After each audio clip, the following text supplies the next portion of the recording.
Here we go. All right, all right, all right, all right. Okay, well, don't start yet. We're sharing stuff you should know before you date. We need to do a musical version one time. I'm serious. Okay, we're filming, right? That's really going to go viral. Go ahead. Musical version.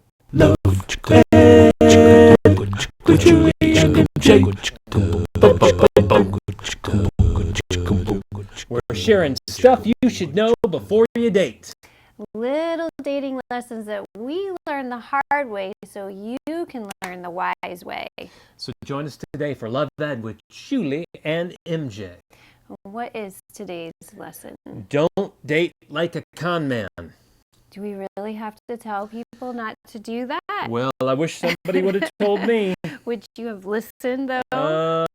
Probably not, but we hope you'll listen because we want to help your dating life be more fun and sane with less pain.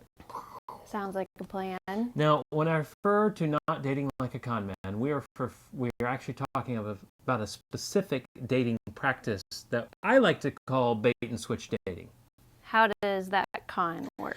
I know a little bit about that because I did. You actually watched me do it in college a couple of times. No, it actually starts out as a good idea that the best romances actually grow out of great friendships. So I heard that. I was like, note to self, pretend to be the girl's friend until you could trick her into being your girlfriend. Oh. And seriously, I didn't really care. Who needs a friend if you got somebody that you can kiss, right? I actually share more about that part of my dating life in another Love Ed episode, and you can watch that by clicking the link that just appeared on your screen. So how is someone supposed to not date like a con artist, only date people they don't want to date? Yeah. I don't know. Well, I would recommend one of two things.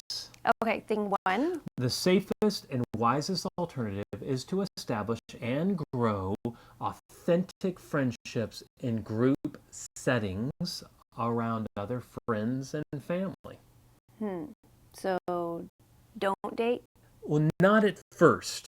You want to wait to begin dating until you have a firm grasp on 3 critical little bits of information which we share in another Love Ed edition that you can watch by clicking the link that just appeared upon your screen.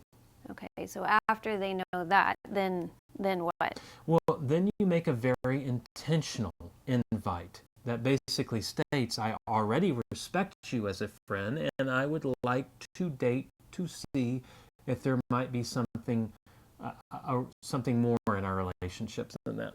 Okay, and you go in a lot more detail about how specifically to do that in your date night advice blog. Yes, in fact, below this video, you'll find a link to the post, How to Ask Someone Out. So you recommended 2 things. So what's the second thing to do? Especially we hear from people saying they have a hard time getting to know someone with family and friends, that's not always possible to do. So. Well, then you need to be intentional about dating to build that solid friendship. Not pretending like little MJ to be friends when really you want more, but seriously, like you want to get to know this person the same way you'd want to get to know somebody of the same gender that you like and have no romantic attraction to. Instead of friendship dating, I have named it freighting. But basically, it would require constantly and vigilantly holding your own emotions in check while being careful not to stir up the emotions of the person that you're dating.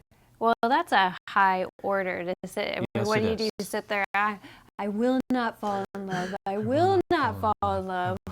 Well, you have to date or freight accordingly. So you mean planning dating activities that are meant to build friendship instead of romance? Let's give an example of what not to do. I just heard this tale of this young lady who received a text from this young man who said, I just broke up with my girlfriend for you.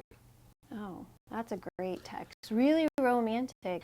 He then proceeds to tell her that he didn't want to be that guy who breaks up with one girl and immediately starts dating another one, so he just wants to be friends for now. Okay, so he wants to freight, like you said. Well, only Freighting. he started off by saying, I just broke up with my girlfriend for you. Now let's just be friends. This does not compute. And the kicker is that for their first friendship date, he wants to take her out for a picnic at this private lake. Ooh, yeah, bait and switch. Exactly. Party people, here's the dealio. Truth is the lifeblood of healthy relationships. So when we interact under pretense, i.e., hey, I just broke up with my girlfriend for you, but I just want to be friends. But would you like to go to a private lake? Things get really confusing and real messy real fast. For better date ideas than a friendship picnic at a private lake, click on the link to the Valentine's Date Hacks. And they will work for any date or any freight any day of the year. And we also recommend watching our Love Ed video series on purpose-driven dating. Indeedy, yes. And click that link for now. And then join us next week for more stuff you should know on Love Ed with Julie and MJ. Love